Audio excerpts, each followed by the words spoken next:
تین چیزیں یہ ہیں کہ اس سے جو تھوڑا سا حاصل ہوگا you need protection of that. وہ تین چیزیں پروٹیکٹیو ہوں گی. اور وہ تین چیزیں جو پروٹیکٹیو ہوں گی وہ کیا؟ تخفیف المعدہ من الطعام. کھانا کبھی پیٹ بھر کے نہیں کھانا کہ سارا یہاں تک پر ہو جائے. وہ آپ کا سارا حاصل کیا ہوا ختم کر دے گا. کچھ بھوک چھوڑ کے اتنا کھائیں کچھ بھوک رہ جائے. پیٹ کو کچھ خالی رکھیں. پیٹ بھرنا دل کو مردہ کرتا ہے. اتنا ضرور لیں کہ ریکوائرڈ کیلوریز مل جائیں آپ کو, باڈی کی ریکوائرمنٹ پوری ہو, مگر پیٹ بھر کے نہیں کھانا. One thing. دوسری بڑی امپورٹنٹ تھی, جو لوگ اہل غفلت ہیں, جو بالکل دنیا دار اور دنیا پرست ہیں, جو مجلس میں باتیں ہی دنیا کی کرتے ہیں, دوسروں کی غیبت چغلی کی بات ہوتی ہے, جن لوگوں کی جب اکٹھے بیٹھتے ہیں تو چغلی کریں گے, غیبت کریں گے, اس کی برائی بیان کریں گے, اس کی کمزوری بیان کریں گے, دوسرے کی نمیمہ کریں گے, غیبہ کریں گے, نمیمہ کریں گے, دوسرے کی برائی اور اس کی سیئہ کو دیکھیں گے. جو لوگ اور پھر نماز نہیں پڑھتے, غفلت ہے, نماز کے تارک ہیں, اللہ کے ذکر کے تارک ہیں, آخرت کا فکر نہیں ہے, دنیا میں کھپے ہوئے ہیں, جو لوگ اہل غفلت ہیں ان کی صحبت میں نہیں بیٹھنا. یہ راز ہے. ان کی کمپنی سے اوائڈ کریں. وہ انسان ہیں, مسلمان ہیں, ان سے لین دین ہے, کاروبار ہے, سلام دعا کریں, کاروبار کریں, اس سے منع نہیں.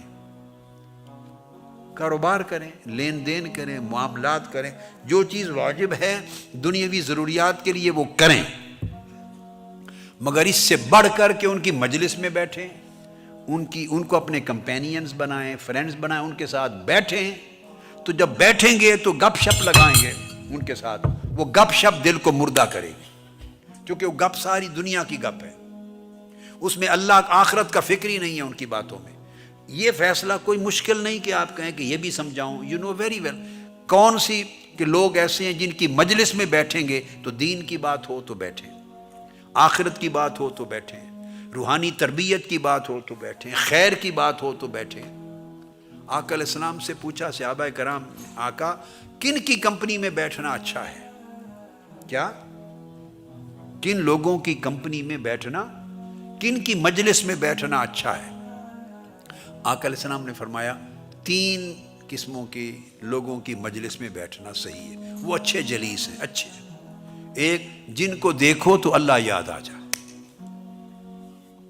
جن کو دیکھو تو اللہ یاد آ جائے, ایک. دوسرا, ان کی باتیں اور ان کا کلام سنو تو علم و حکمت کا اضافہ ہو. ان کا کلام سنو, باتیں سنو تو علم اور حکمت کا اضافہ ہو. تیسرا, ان کے عمل دیکھو تو آخرت کی رغبت پیدا ہو. بس یہ معیار ہے. صحبت ان کی رکھو, کام کاج سب سے رکھیں, کام کاج معاملات سب سے رکھیں, مگر صحبت اور مجالست ان کی رکھیں یا ایسا بندہ یا ایسے لوگ جن کو دیکھنے سے اللہ یاد آئے, یا ان کے اعمال کو دیکھنے سے آخرت کی رغبت پیدا ہو, یا ان کی گفتگو سننے سے علم اور حکمت میں اضافہ ہو. جس مجلس میں یہ تینوں نہیں ہیں اس مجلس میں نہ بیٹھے. یہ ہے سارا گر. تھوڑا سا محنت کر کر کے اتنی کمائی کی ہوگی تو ایک مجلس ساری کمائی کو برباد کر دیتا. تو ساری زندگی آپ اتنا چلے نہیں تھے جتنا پیچھے چلے جاتے ہیں, وہیں کے وہیں کھڑے رہتے ہیں. یہ ہے اصل پرابلم. آپس میں جب بیٹھتے ہیں تو غیبت کرتے ہیں. کمزوریاں کس میں نہیں ہیں؟ تو جس مجلس میں لوگوں کی, مجلس سے میری مراد 8-10 بندوں کا اکٹھ نہیں ہے, 1 to 1 بھی مجلس ہے. ایک بندہ اور دوسرا بیٹھے ہیں, یہ بھی مجلس ہے. 1 to 1 بیٹھے ہیں, یہ بھی بیٹے مجلس ہے. تو جس مجلس میں یا مجالسہ میں یا جس مصاحبہ میں, صحبت میں, کمپنی میں غیبت ہو, کبھی نہ بیٹھے.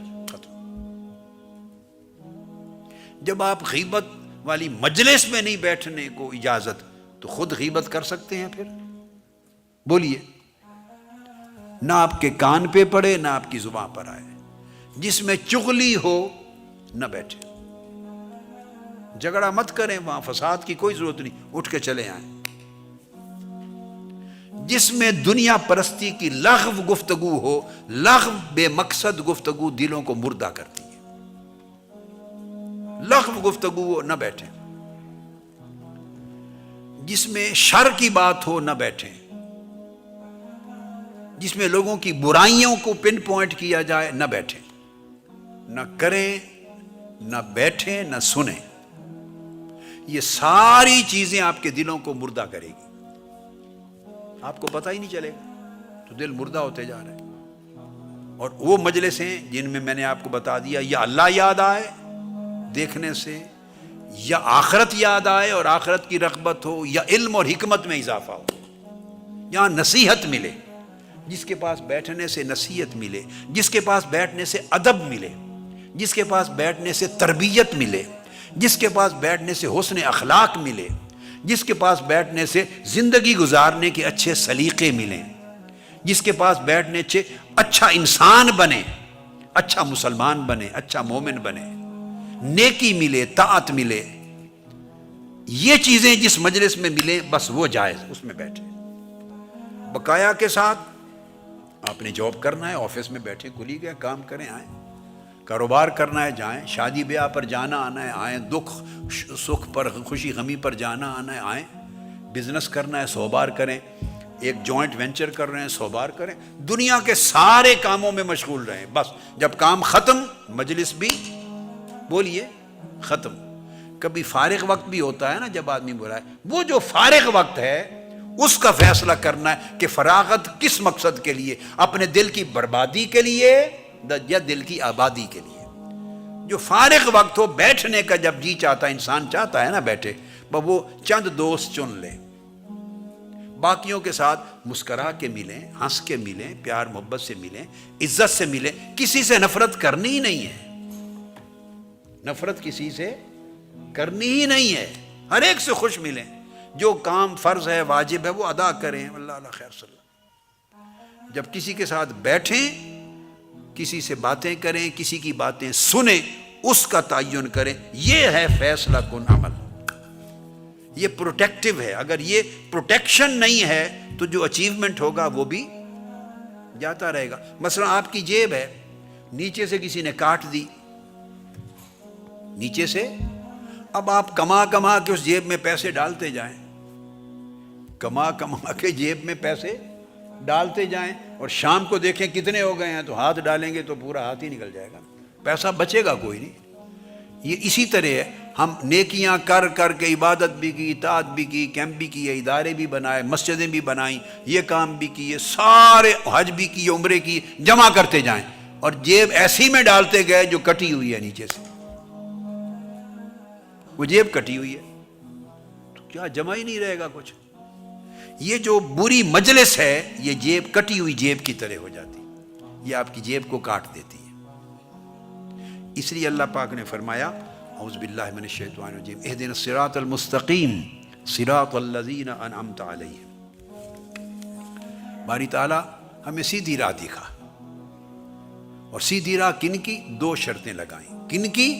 صراط الذین انعمت علیہم، جن بندوں پر تو نے انعام کیا ہے ان کی راہ دکھا. یعنی ان کی مجلس میں بیٹھو جن پر تیرا انعام ہوا ہے. تو جن کے ساتھ بیٹھنا اٹھنا رکھنا ہو دیکھا کرو کہ اللہ کا انعام ہے. اور انعام اخروی انعام ہوتا ہے، روحانی انعام، مال دولت والا نہیں. یہ اللہ کا انعام یافتہ ہے تو بیٹھو، خواہ اتنا سا بھی ہو انعام یافتہ. شر کی بات نہ کرتا ہو تب بھی کو تھوڑا سا انعام ہے اس پر. اور ساتھ فرمایا غیر المغضوب علیہم ولا الضالین. مگر انعام یافتہ بندوں کے پاس بیٹھنے کا فائدہ نہیں. ادھر اولیاء کے پاس بیٹھو اور شام کو اشقیاء کے پاس بیٹھو. ادھر نیکی سن کے آؤ اللہ والوں کے پاس، ادھر غیبت چغلی سن کے آؤ. وہ سارا بیلنس ہو گیا برابر، جو کمایا گیا خرچ ہو گیا، شام کو کچھ بھی نہیں بچا. تو فرمایا اگر نیک صحبت سے کچھ لینا ہے تو شرط یہ ہے کہ بری صحبت سے بچو. ادھر نیک صحبت بھی رکھو ادھر بری صحبت بھی رکھو تو کچھ حاصل نہیں ہوگا۔ میرے بیٹے سمجھ رہے ہیں بات کو؟ یہ فرینڈ شپ کا راز اسی میں ہے۔ دوست چننے کے وقت سلف صالحین کہتے تھے جب دوست چنو، فرینڈ شپ دوستی، تو یہ دیکھو کہ یہ دوست آخرت میں مجھے کام آئے گا یا نہیں۔ جس کی دوستی قیامت کے دن کام نہیں آنی، فرمایا اس کو آج بھی دوستی میں نہ لاؤ، اس سے معاملات رکھو، ڈیل کرو۔ ایک سوشل لنکس ہیں، social interaction, that is social interaction, وہ کریں۔ فرینڈ شپ جہاں محبت تعلق استوار ہوتا ہے، فراغت ہوتی ہے، بیٹھنے کو جی کرتا ہے، ملنے آنے جاتے ہیں، وہاں رشتہ دیکھنا چاہیے کہ اس بیٹھنے میں اللہ ہے یا نہیں، اس مل کے بیٹھنے میں اللہ اور اللہ کے رسول ہے یا نہیں۔ اور وہ کام جو دنیا پرستی اور دنیا کی حرص و ہوس کے ہیں ان سے بچو، فرائض ادا کرو۔ مال کمانا، معاش کمانا، روزگار کمانا، غنی ہونا یہ منع نہیں ہے، رزق حلال، مگر مادی کام، برے کام ایسے جو دلوں کو مردہ کرتے ہیں اور اللہ سے دور لے جاتے ہیں دین سے، ان سے بچو۔